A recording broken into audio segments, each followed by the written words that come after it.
What happens after we take our last breath? Do we disappear into nothingness, or is there something more? Something hidden beyond the veil of this reality?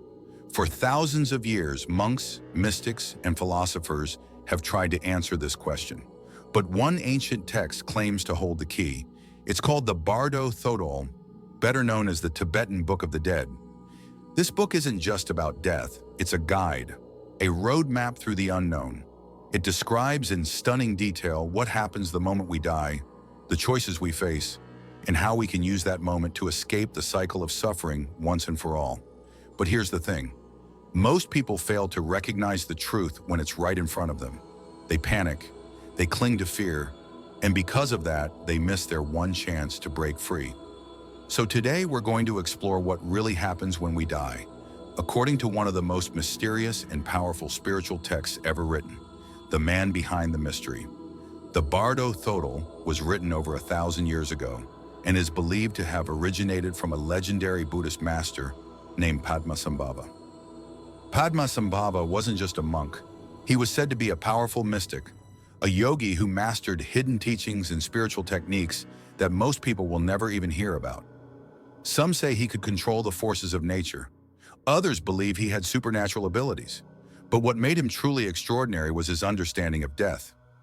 During his lifetime, Padmasambhava saw how lost people were after they passed away. He realized that even in death, the mind continues. The problem? Most people don't know what's happening. They get overwhelmed by their fears, their past karma, and the illusions they created during life. So he created a guide, a way to navigate the afterlife. The Bardo Thodol wasn't meant just for the dying. It was also meant for the living, to prepare their minds so that when the moment of death came, they wouldn't be afraid. Because according to this ancient text, what happens after we die isn't random. It follows a pattern, a process. And if we understand this process, we can change everything. The first stage, the moment of death. The first stage is called the Chikai Bardo, the moment of dying. The instant you die, your physical body starts shutting down. But your consciousness, it doesn't just vanish. Instead, something incredible happens. You see a brilliant light, a pure, radiant glow unlike anything you've ever seen before. This is what the Bardo Thodol calls the clear light of reality. It's the true nature of your mind, free from all the distractions, fears, and limitations of life. If, in that moment, you can recognize this light, not as something separate from you, but as who you really are, you can attain instant liberation.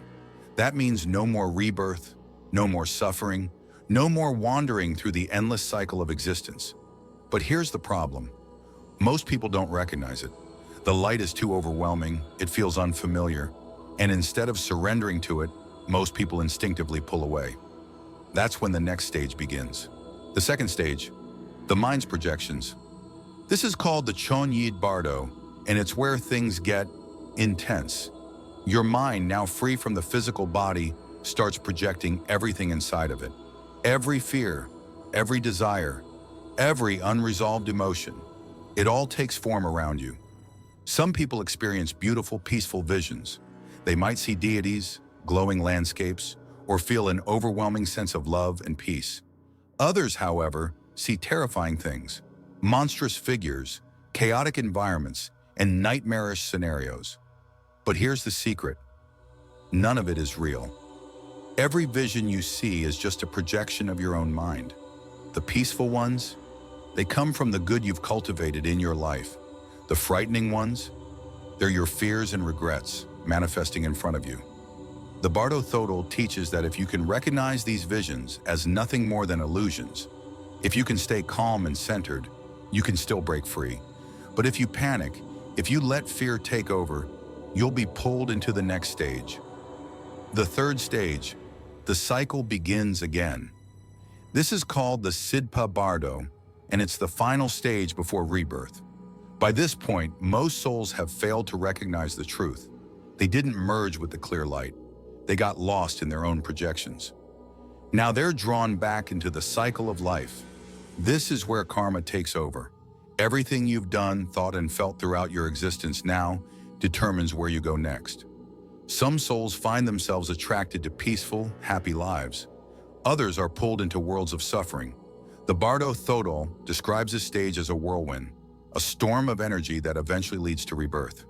In many accounts, people report seeing images of parents feeling pulled toward a new body, a new existence, and just like that, the cycle begins again. Breaking free. So, what does all of this mean for us? It means that what we do in life matters. Every thought, every action, every habit shapes not only our future in this life, but also what happens after we die. The Bardo Thodol wasn't meant to be a scary book. It was meant to be a wake-up call. It teaches that enlightenment isn't something that happens after death. It's something we need to work toward now. Because if we wait until the moment of death to figure things out, it might already be too late. The biggest lesson? Awareness is everything. If we can train our minds to stay calm, to see through illusions, to detach from fear and desire, then not just death, but life itself becomes something entirely different. The choice is ours. Do we continue the cycle, or do we finally wake up? If this video made you think, let us know in the comments. What do you believe happens after we die? And if you want to explore more hidden knowledge like this, make sure to subscribe and share this video. Because the journey of self-discovery never ends, and together we can uncover the greatest mysteries of existence.